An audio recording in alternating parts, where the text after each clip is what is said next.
예, 감사합니다. 5분의 토론은 끝났고요. 이분들 말씀하시는 것 중에서 중요한 내용들이 있는데 그런 것들은 지금 제일 뒤에 토론문에 다 있으니까 그거 한번 꼭 읽어보시기 바랍니다. 그 중에서 제가 오늘 발제자한테 몇 가지 질문을 할 텐데요. 토론자들이 토론하고 싶었던 것 중에서 말을 안 하고 넘어간 부분도 있고요. 또 뭐 말한 부분도 있는데 그거 몇 개만 우선 제가 질문을 하고 그 질문을 해야 미리 준비를 할 테니까요. 그리고 플로우에 개방을 해서 여러분들 의견을 듣도록 하겠습니다. 우선요, 정의장 확보 차원입니다. 20년 이상 복무하고 전역하는 인원을 예비역으로 복무시키고 퇴역을 하면 되지 않겠냐는 대안으로 제시했는데 이것이 헌법과 법률에 상충되는 부분을 어떻게 해결했으면 좋은지 첫 번째 질문이고요. 두 번째 질문은 현역 복무 기간 일정 부분을 예비역으로 대체, 아까 뭐 여군에 대해서 얘기를 했는데 그랬을 때 이것은 또 상비병력을 관리해야 되는 인사참모부하고의 그 의견이 상충이 될 수 있는데 그것은 어떤 식으로 극복을 했으면 좋은지 좀 말씀을 해주시고요.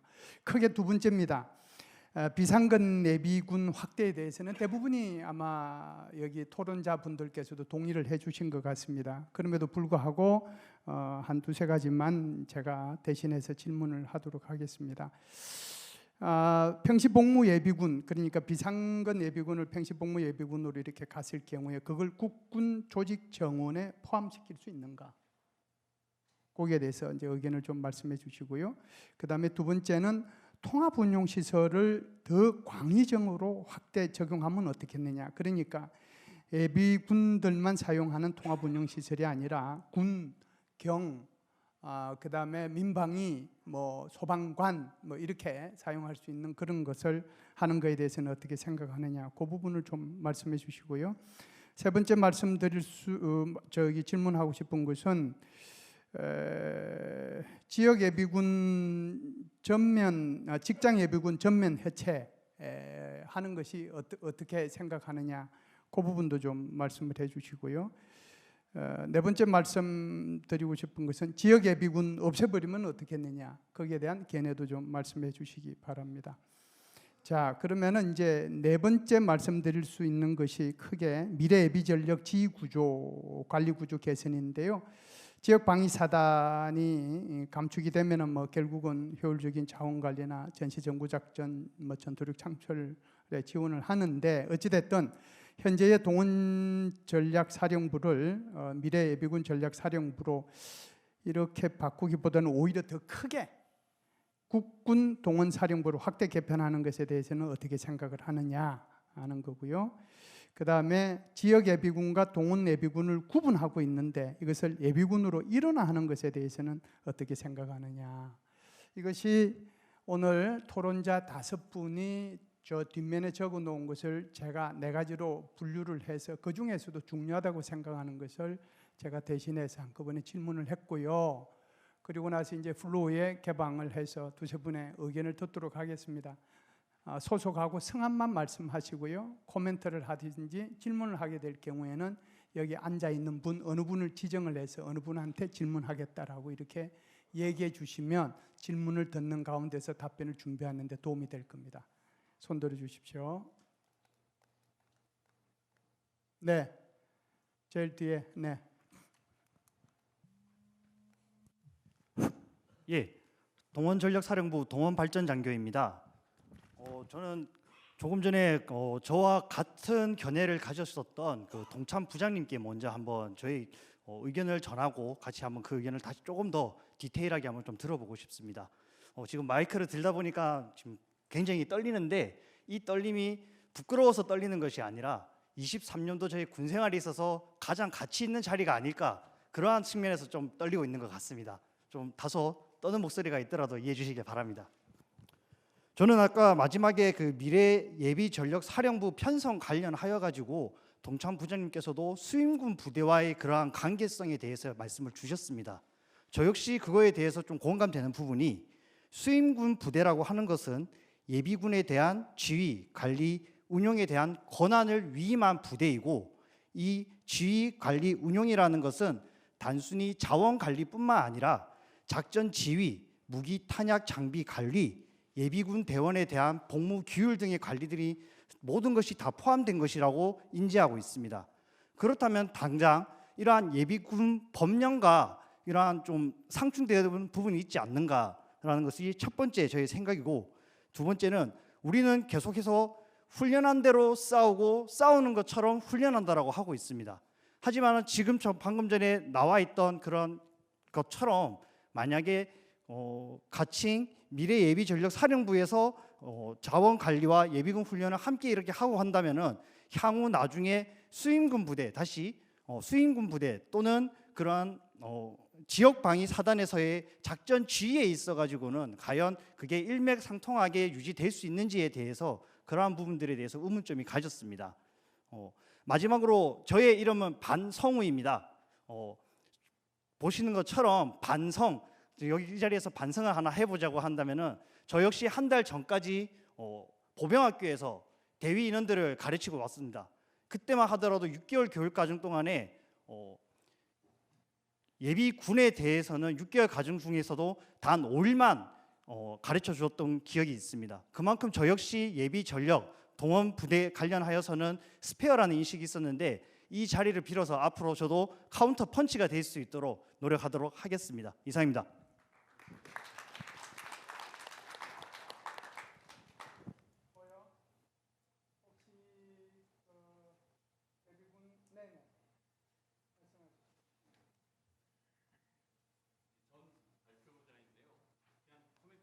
두 가지만 드려보도록 하겠습니다. 지역 예비군을 운영하는 가장 중요한 목적은 특작부대가 지역에 침투했을 때 대응하는 목적을 가지고 있는데, 영토 전장화, 영토를 전장화하는 것을 전제로 군사력을 건설하고 있는 국가는 전무합니다. 오히려 전방에서 적의 특작부대를 거부할 수 있는 능력에 우선해서 왜 전력 증강을 하지 않는지 질문 한번 드려보고 싶고요. 우리 사회자님께 한번 드려보고 싶습니다. 두 번째, 올해 처음으로 핵 사용을 전제로 한 피해 최소화와 관련된 시나리오를 가지고 훈련을 한 바 있었는데, 핵 사용을 전제로 한다면 전방사단은 전멸할 것이 불가피합니다. 2+1 동원사단을 동원할 수도 없는 조건일 텐데, 이런 상황에서도 예비전력과 상비전력의 현행 제도가 유지될 수 있는 조건일까요? 질문 드려보고 싶습니다.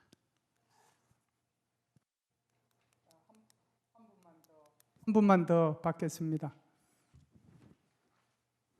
좋습니다. 그러면 예, 말씀하십시오.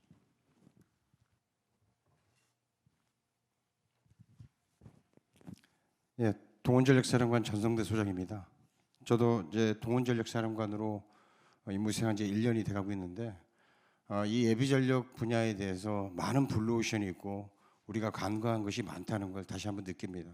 그리고 오늘 발표해 주신 정진석 교수님께 다시 한번 감사드립니다. 10년 동안 계속 반복됐지만 변화가 없다고 얘기하신 최영진 박사님 말씀에도 공감이 되고, 왜 안 되는가 이런 부분들을 사령관으로서 깊이 고민해 보니까 우리가 본질을 놓치고 있다라는 생각이 듭니다. 과연 작전은 지금 현재 부대 개편하면서 우리가 싸우는 방법과 작전의 중심을 어느 제대로 몰아가고 있는지, 어디에 집중하고 있는지를 정확히 보셔야 됩니다. 군단 중심의 작전을 한다고 우리가 부대 개편을 하고 국방 개혁을 해왔습니다. 근데 군단에 지금 들어가고 있는 우리 보병사단들, 동원전력사령부 예하의 보병사단들은 전혀 다른 무기체계와 전력지원체계, 지휘통신체계, 군수지원체계까지 하나도 일맥상통하는 것이 없습니다. 그러면 과연 그 부대가 들어가서 지금 현재 우리 국민들의 정서나 이런 걸 고려한다면 전쟁 초기에 총알바지밖에 될 수 없다는 것입니다. 이런 부분에서 우리가 이때까지 전력화 방향을 상비 전력 위주, 상비 사단 위주의 횡적 개념에서 군단 중심의 작전을 한다면 군단의 작전 강요 요소인 보병사단과 동원 보충 대대까지 포함해서 그쪽의 모든 체계들을 일원화시키고 같이 상호 운영성을 고려해 주는 것이 가장 우선시 돼야 된다고 생각합니다.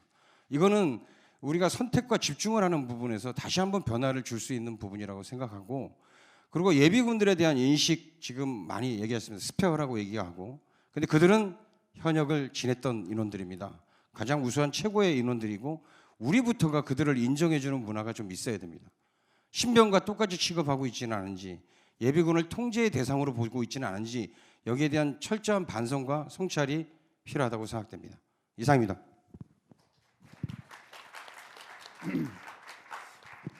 동원전력 사령관님한테는 따로 시간을 드리려고 했는데 미리 손들어서 미리 얘기해 주셔서 감사드립니다.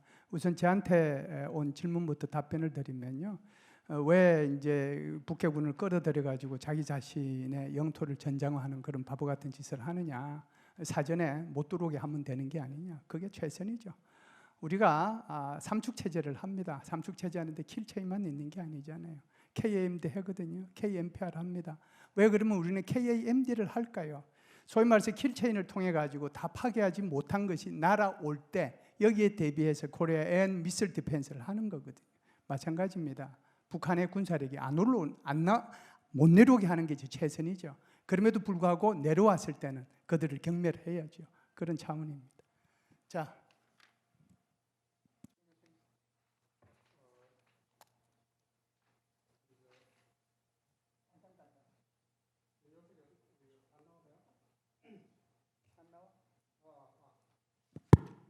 빨리 끝내라는 것 같습니다. 김열수 교수님께서 저한테 다양한 질문을 주셨는데 저는 여기서 단답형으로 말씀드리지는 않겠고 사실상 지금까지 10년 동안 논의가 되어 왔던 것들이 이제는 귀를 기울여 주시는 그런 이제 때가 됐다는 차원에서 이제 해결책이 나올 것이라고 생각하고 여기 지금 우리 육군본부의 부장님들이 다 기능들로 와서 계시는데 훈련을 할 때라든지 평상시에 업무를 하시면서 전쟁 억제에 실패했을 때 일주일 내에 우리 지상작전을 수행할 수 있는 준비를 갖추는 데 있어서 기능 분야별로 동원전력, 예비전력, 허점은 무엇이고 무엇을 보완해야 될 것인가 하는 부분들에 대해서 면밀한 한번 검토를 해주시기를 말씀을 드립니다. 그리고 모든 것은 동원 예비군 분야는 법으로 연결되어 있습니다. 하나도 지휘관 개념에 의해서 될 수 있는 부분들이 없고 법이 안 돼 있기 때문에 이것을 바꿀 수 없다고 얘기하는 것은 안 맞고 우리가 개선이 아니라 혁신을 하고다 얘기를 했지 않습니까? 혁신의 전제는 법률이라고 생각합니다. 그래서 법률을 어떻게 바꿀 것인가 하는 부분들은 여기 법을 다루시는 우리 국회의원님 두 분 다 가셔버렸는데 문제가 있다면은 정말 찾아다니면서 꼴보치면서 술 사드리면서 어떻게든지 관철시킬 수 있도록 그런 노력이 필요한가 이렇게 생각합니다. 그 나머지 부분들에 대한 부분들은 사실상 제가 오늘 발표는 했지만 제가 연구한 것보다는 지금까지 우리 내부적으로 거론됐던 것들을 정리해서 발표한 수준입니다. 그래서 제가 다 답변드리기는 그렇고 우리 동참 부장님하고 우리 부장님들 좀 답변해 주시면 좋을 것 같습니다. 이상입니다. 예, 먼저 김열수 교수님께서 질문하신 내용 중에 정진섭 교수님 답변을 포괄적으로 이렇게 하셨는데 세부적으로 좀 말씀을 드리면 예비역 간부 확보하는 문제에 법률적인 상충 문제가 분명히 있습니다. 그리고 국민적 저항도 있고 또 당장 우리 현역 간부들이 전역할 때 부가적인 어떤 임무를 부여받아야 되는 그런 상황이기 때문에 분명한 저항은 있을 거라고 생각합니다. 그것을 어떻게 슬기롭게 우리의 필요성을 논리적으로 정리해서 극복해 나가는가 하는 것이 사실은 과제라고 봅니다. 인사참모부와의 협업 문제는 지금도 육군이 금년도에 2040년을 준비하면서 병력 구조 기획이라는 것을 하고 있습니다. 그래서 인사참모뿐만 아니라 정작부, 정책실 그리고 기참부 전 육군의 부실이 미래를 대비하고 있다 이렇게 말씀을 드리고 전혀 준비하지 않고 있는 것은 아니다. 협업을 충분히 하고 있다 이렇게 다만 자꾸 때가 있다 이렇게 말씀을 하시는데 그 때가 되면 그것이 현실화된 모습으로 이렇게 가시화될 것이다 이렇게 저는 생각합니다. 그다음 비상근 예비군이 국군 조직 정원에 포함되느냐 이 문제는 비상근 예비군은 병력법에 의해서 동원훈련을 하는 인원이기 때문에 국군 정원의 조직법에 포함이 돼 있습니다. 벌써.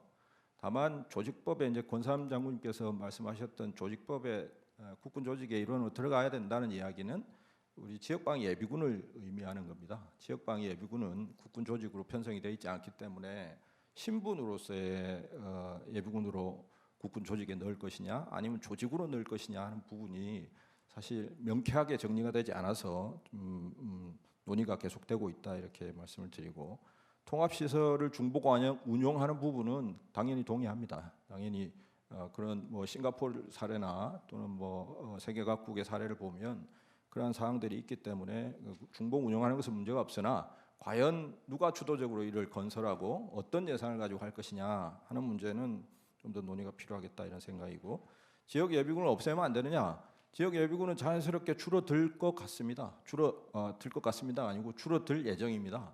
줄어드는데 그 지역 예비군을, 그다음 질문이었던 그 지역 예비군과 동원 예비군이 통합되는 그런 문제는 어떻게 생각하느냐?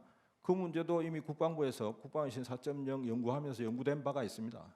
과연 그것이 그렇게 해서 될 것이냐 하는 그 문제가 사실은 논의의 대상입니다. 그렇게만 된다면 연차를 8년차까지 하지 않고 5년차로 줄이면서 동원 예비군과 지역 예비군을 통합해버리는 그런 방안도 연구가 된 바가 있고 충분히 논의도 고려하고 있는 부분입니다. 그다음에 그 국군 동원 사령부로 가는 문제는 뭐 과거에 논의가 많이 됐는데, 저는 개인적으로는 육군 예비전력 사령부로 가야 된다 이렇게 개인적으로 생각합니다. 근데 그 세부 내용을 말씀드리면 시간이 너무 많이 걸리기 때문에 그 부분은 다음 기회에 또 말씀드리도록 그렇게 하겠습니다. 왜냐하면 해군과 공군은 예비전력 소요가 그렇게 없습니다. 최대의 용처는 육군입니다.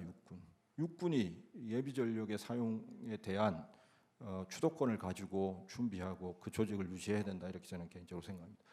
그다음에 이제 아까 동원전력사 발전장교가 좋은 질문 해주셨는데, 미래 예비전력 사령부는 2040년까지의 조금 전에 제가 말씀드렸던 이런 많은 예비군 제도의 변화를 기초로 했을 때, 또 병력 이 급감하는 시대에 육군의 전 부대 구조, 특히 이작전사 현재 수행군 부대라고 하는 그 부대들의 부대 구조가 어떻게 변화하는가에 따라서 예비전력의 관리와 운영, 훈련에 대한 부분을 과연 지역방위 사단이 계속 현재 체제처럼 유지할 수 있는가 하는 부분을 심도 깊게 연구하면서 발전시켜 나가야 된다 이 말씀을 드리고, 사실은 플랜 A, 플랜 B, 플랜 C를 가지고 우리가 육군의 부대 구조를 논해야 되고, 지금 육군본부에서 이렇게 논하고 있다 이렇게 보시면 되겠습니다. 그다음에 뭐 끝으로 제가 간략히 말씀드리면, 챗GPT에다 예비 전력이 뭐냐 뭐 이렇게 물어보면 여분의 전력이라는 얘기가 없습니다. 따로 떼어서 준비한다 이렇게 되어 있습니다. 따로 떼어서 준비해야 된다.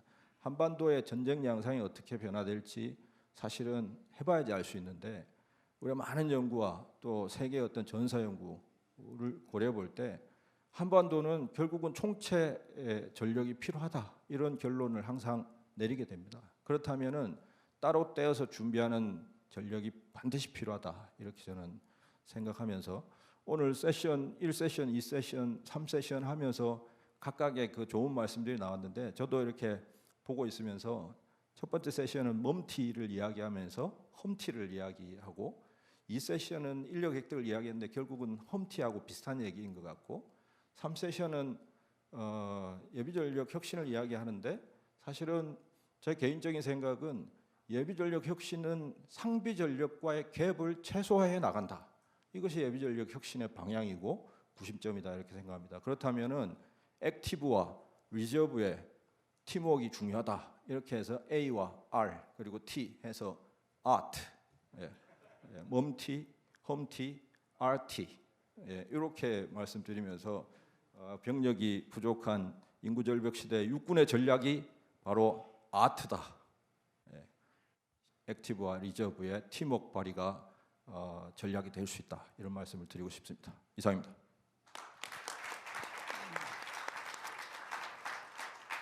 저하고 자리 바꾸는 게 어때요? 예, 국방부 도원국장님 와 계시죠?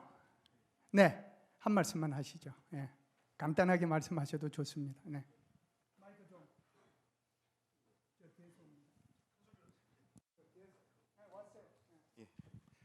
예, 감사합니다. 국방부 동원기획관입니다.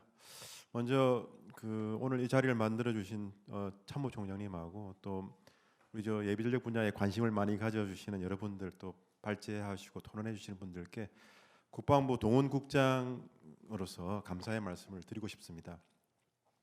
너무 좋은 말씀들 많이 나왔고 또 저희들이 또 이렇게 귀담아 들어야 될 이야기들 많이 들었던 것 같습니다. 제가 한두 가지 말씀을 드리자면은 그동안 많은 분들이 노력을 해가지고 예비전력 분야에 조금씩 발전들이 많이 축적되어 온 것 같습니다. 그분들이 그동안 하셨던 노력에 대해서 제가 경의를 표한다는 말씀을 좀 드리고 싶고 뭐 여러 가지 생각들은 많으시겠지만 저는 우리의 환경 변화가 앞으로 예비전력 분야의 어떤 혁신적인 변화를 반드시 강요할 것이고 앞에서 이제 많은 분들이 우려해 주셨던 그런 것들을 극복하고 새로운 아마 시스템으로 이렇게 반드시 전이하게 될 것이다. 그렇게 믿음을 가지고 있습니다. 사실은 이제 뭐 미국 제도라든지 여러 나라 제도들 저희들이 참조하기도 하고 또 이식해 들어오려고도 하는데 제일 중요한 거는 우리 제도를 좀 정확하게 이해를 하고 뭐가 다른지 또 우리가 갈 지향점이 무엇이기 때문에 어떻게 접목할 것인지를 좀 꼼꼼하게 들여다봐야 되는데 생각보다 우리 예비전력 제도를 이해하는 것이 생각처럼 간단하지가 않습니다. 그래서 깊이 있게 좀 들여다봐야 되겠고 그래서 우리 예비전력 분야를 개선하는 것은 이게 작전에서부터 조직 그리고 예비전력 분야 인사 다 얽혀 있습니다. 그래서 육군에서도 이제 이런 이야기들을 논의하실 때 여러 참모부들끼리 좀 소통을 많이 하셔야 될 것 같고 이걸 다 아울러서 이렇게 어떤 결론을 낼 수 있도록 이렇게 해야 되지 않겠나 그런 생각이 듭니다. 그리고 한 가지만 더 말씀을 드리면은 결국 예비 전력을 구성하는 그 인적 자원들은 국민들에게서 나옵니다. 그래서 그 예비 전력의 예비군들, 예비역 자원들에 대한 권리 보장이나 그 사람들에게 정당한 보상을 하는 것에 다시 한번 우리가 좀 주의를 기울여야 됩니다. 우리가 당위만 가지고 자꾸 이렇게 해야 된다, 저렇게 해야 된다고 말씀을 이제 우리가 생각은 많이 하지만 예비군 훈련에 대한 보상금이라든지 또 그분들의 권익이라든지 이런 것들을 지금은 굉장히 많이 집중해서 관심을 좀 가져야 될 필요가 있고 여기 오신 분들께도 좀 그런 그 우리 예비역으로 복무하는 병사들이나 장교들에 대한 복지나 또 보장에 대해서 좀 충분히 관심을 가져주셨으면 좋겠다 하는 말씀을 당부의 말씀을 드립니다. 네, 감사합니다. 예, 그 같이 손자하고 같이 한 몇 년을 살았는데 손녀하고 그 녀석들이 클 때는 크는지 안 크는지 잘 모르겠어요. 그런데 오래간만에 조카를 만나면 오 얘가 이렇게 컸어? 몇 학년이야? 이렇게 물어보거든요. 아마 우리 예비전력 분야도 그런 게 아닌가라고 생각을 하고요. 아까 최영정 교수님께서 말씀하신 것은 그만큼 예비전력에 대해서 많은 관심과 애정을 가졌기 때문에 커가고 있는 것을 잘 못 느꼈다고 저는 그렇게 생각을 합니다. 그 충정을 이해해 주시기 바라고요. 예비전력은 사실상 다들 말씀을 하셨지만 법적으로 제도적으로 운용 차원에서 정말 블루오션이잖아요. 정말 고쳐야 될 것이 많이 있는 겁니다. 제가 여태껏 이제 다른 데 가서도 이렇게 세미나나 포럼 이렇게 좌장을 많이 맡아봤는데 우리 총장님께서 처음부터 이렇게 끝까지 아마 지금 적은 거 몇십 페이지 되죠? 한 20-30페이지 정도 될 겁니다. 그래서 제가 옛날에 그 어디 그 자문위원을 할 때 그 굉장히 높은 분인데 그분이 와서 이렇게 적는데 하나도 안 빠지고 적더라고요. 하나도 안 빠지고. 그래서 정말 훌륭하신 분이다라고 생각하는데 그분 역시 뭐 훌륭하게 잘 되더라고요. 우리 총장님께서 아주 세세하게 적었기 때문에 아마 이 분야에 대해서 엄청난 발전이 있으리라고 생각하고요. 총장님께 마지막으로 부탁 하나만 드리겠습니다. 이번에 9번째 육군력 포럼이잖아요. 예비 전력이 포함된 건 처음이에요. 그런데 상비 전력과 예비 전력으로 이렇게 구분할 수 있잖아요. 앞으로 육군력 포럼 할 때 예비 전력은 꼭 한 세션을 넣어 주시기를 부탁드립니다. 감사합니다. 박수 한번 쳐주세요. 이상으로 3세션 마치겠습니다. 감사합니다. 네, 감사합니다. 네.